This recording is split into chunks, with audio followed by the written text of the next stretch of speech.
I'm so excited about this video about journaling. Now, in this video, I'm going to teach you the why, the what, and the how of journaling. Why you should be journaling, why it's so important, what things you might want to journal, and how I actually do it. I think that if you put these techniques into practice, you are going to double your creativity and productivity. You are going to use this book to tell your life what to do instead of just reacting to what is happening in your life. It's going to give you so much more control. You're going to be able to be in charge of what your days look like with some guidance and intention. So let's get started. First of all, why? Why should we journal? Well, one of the main reasons that we should journal is because people who journal are happier, healthier, and less stressed. There's all kinds of studies that show that people who journal are just in general healthier and happier. They're having a little more intention with their life. They're thinking through things that happened. They're analyzing what happened. They're setting the intention of what they want their life to look like. And in general, they're more content and more happy. The other thing that I use my journal for is goal setting. People who set goals, that's only 3% of the population, by the way, but they're 10 times more likely to have the outcome in life that they want.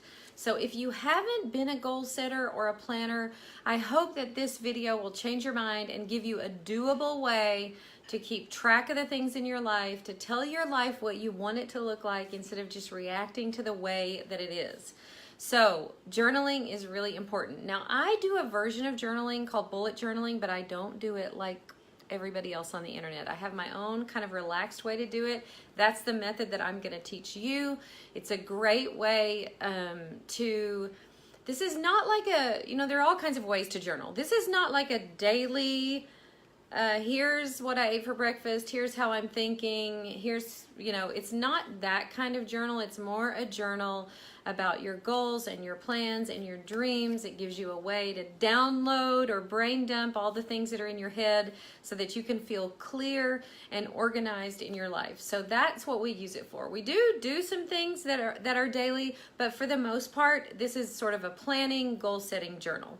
Now, bullet journaling has become popular over the last few years, and if you've watched any traditional videos on bullet journaling, if you're like me, they scared you to death. You're like, oh my word, I could never, do that or never keep up with that. But what I realized a few years ago, after bullet journaling became popular, I watched some videos, and it made me realize I've kind of been bullet journaling. I just never had a table of contents. So what I did is I took the regular way that I was journaling and just borrow the table of contents and a few of the concepts from the bullet journalers. So what I like to do with I like to use a composition notebook. So this is just a notebook. Sometimes they look like this. I ordered that one from Amazon. I can link to it. It's actually called a decomposition notebook because it's made from recycled materials, but you can get these anywhere.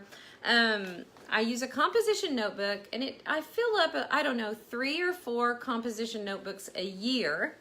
And on the very first page of the notebook, I actually, usually when I'm first starting a brand new journal, I usually leave it blank, and then I'll go back and fill in like my favorite Bible verse or the lyrics to a song I love. I kind of think about what the theme of that few months might be in my life. Sometimes I will just cut something out and paste it onto here, but I leave the first page blank when I'm getting started, and I turn to the next double page spread. And on that double page spread, I create a table of contents. So you can see table of contents right there. Now what I'm gonna do with this table of contents is everything that I have that I wanna keep track of that comes after that, I just number the pages and then I go back and fill it in. So a lot of times when I'm starting a brand new journal, I tend to start them at the first of the quarter or whatever. So I will make a goal plan or some goal setting sheets, or maybe my quarterly goals or my yearly goals, and I'll number those next pages 1 and 2. Then I'll go back to the table of contents and I'll put pages 1 and 2 yearly goals. And then depending what else I want to do in my bullet journal, this one was from the first of this year, so I had a plan for the first 90 days of the year. So the next page was my first 90-day goals. So then I go back to my table of contents and say page 3, 90-day goals. And then, well, of course, I'm kind of a goal-setting geek, so then I had January goals. And so I put those on page 4. I go back to my table of contents and put January goals. Now, so I do that with all of my big goals. And then a lot of times I'll have like collections. In bullet journaling, they talk about collections. So maybe on the next page, I might put podcasts that I listen to or books that I've read. So in my bullet journal, I'll have, this is my 2018 book list. So then I will go back into my table of contents and put what page my book list is on. The thing that I love about this method of journaling is that you don't skip pages. So when you're ready to brainstorm or ready to create a list or ready to plan for a party or ready to set some goals, whatever it is, you just go to the next page. It could be totally unrelated to what's on the page before. That's fine. You just go to the next blank page and you create what you want, and then you go to your table of contents and update that that's where you put that collection or that planning sheet or that brain dump or whatever. So the thing that I love about it is you don't waste pages. A lot of times, one thing that I always do with mine is I'll like take notes at church from the sermon notes, and they give us this little piece of paper at church every Sunday that has the readings from that Sunday. So I will staple the readings into my bullet journal, and then I'll take notes near that or on the next page. And then I often will use the page across from my sermon notes, because I take my sermon notes on Sunday, and on Sunday evening is when I do my planning for the week. So then I will do my weekly planning for that week on the next page. I'll do my meal plan right below my weekly plan. And it's a great way to start the week. And I will just then turn to the next page, and whatever's next on my agenda, I will fill up the next page. So this particular instance, I was having a meeting with my VA Deidre, so I had just a giant list of things we needed to talk about at our meeting, and that was on the next page. And then I'll just turn to the next page, fill it up with whatever I'm working on, and then I'll go back to my table of contents and update that. The thing that I love about it, you guys, is that, first of all, it's a sort of relaxed way of staying organized. The other thing that I love about it, I was doing this yesterday, is I can look back at my bullet journal and I can go, oh my word, I can't believe all this stuff that I've accomplished. When I look at my bullet journal, this was from January, I think, until May. When I look at my bullet journal and everything I did in those first 5 months, it blows my mind. It reminds me that, we're getting a lot done. It reminds me of all the projects we've done and all the events we've planned and all the parties that I planned or days with my kids that I planned. It just reminds me of how much we got done. I love to look back on it. I was looking back at a journal from a couple years ago. I keep all this whole stack of bullet journals. If my children ever find them when I die, they're probably going to think I'm crazy, because it seems like, you know, it seems like random topics all strung together, but it's such a good way to keep up with the projects that you're working on.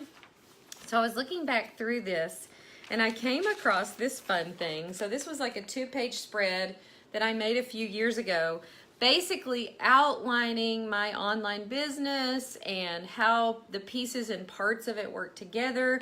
And it was just such a fun visual of that. I thought, oh, I should like make a copy of that and put it in my new bullet journal, because actually the stuff that I planned out a couple of years ago in my bullet journal for how I wanted my online business to run has actually, a lot of it we've implemented and it's come true. So it's just fun to look back at your bullet journals to see where you were and what you were learning. The other thing that I love them for, I'll show you this in my new one. I just started a new one in August. So I was taking an online class, a food workshop. So I used my bullet journal. I don't know, I took probably 5 or 6 pages of notes from that online class. I often will do this for podcasts I'm listening to or books that I'm listening to. It's just such a great way to give your life a job to do. Okay, life, here's what I want you to do. I want you to execute these goals. I want you to learn from this book or this podcast. I want you to plan this event. It just gives you a great way to let your creativity go, but to also stay productive and give your days a task to do to make sure that when you get to the end of the week, you did what you wanted to do, what you meant to do. It's just such a great way to keep on task. Now, you can use it for whatever you want. You can, when you figure out how you want your journal to serve you, you can have any kind of journal you want. But I suggest that just for a month or two, you give this method a try. I use this in conjunction with my calendar, so I have a paper planner that I use in conjunction with this. But what I find with the paper planner is it doesn't give me the space that I need to brainstorm. It doesn't give me the space that I need to create weekly goals or monthly goals or quarterly goals. It doesn't give me the space I need to plan events. So that is what I tend to use my bullet journal for. I would love to see how you use your bullet journal. I would love for you to share with us maybe pages that you have in your journal. I find that depending on the season I am at life, I'll just keep track of all kinds of things. Places that we want to vacation or visit, or restaurants that we've read about in a certain city that we want to try, or just all kinds of things that you can put in as your collections. Just a great way to keep your life organized and productive. The other thing that I often use it for is food journaling. So if you're keeping track of food and water, this is a great place to do that. Especially Steve and I have been doing Whole30. My husband and I have been doing Whole30 for the past couple of weeks. So it's a great way to journal your food, even to journal your thoughts about that. Oh, this particular day I fasted until lunch. I was really hungry, not sure why. Just to keep track of how you're doing in different parts of your life that you want to see change in. When you're trying to effect change in your life, that's a hard thing to do. And this gives you a tool for doing that has been for me better than any other tool I've ever used.